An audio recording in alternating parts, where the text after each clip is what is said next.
this is how you can update your iPhone software. So all you have to do is to locate your settings, and usually when there is like a little one icon, the badge, there is something new going on. So it could even be the software update. So let's get inside like this, and from the available options, scroll below and tap on General.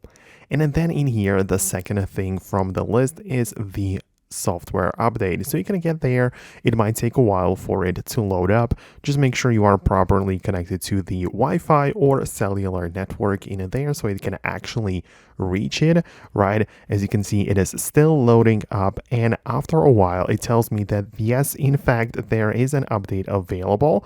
It's iOS 26.5.2, quite of a minor update, not a huge one, but you can see two options below. You can schedule the update by clicking update tonight.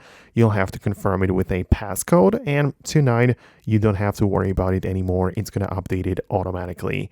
But you can also click on update now, which is going to start the process, and you'll just wait for it. It might take 10 minutes or so, depending on the update size. And after a while, you're going to run the latest version. So that's essentially how it works. If you found this video helpful, just hit the thumbs up and subscribe for more, and I'll catch you later in the future uploads.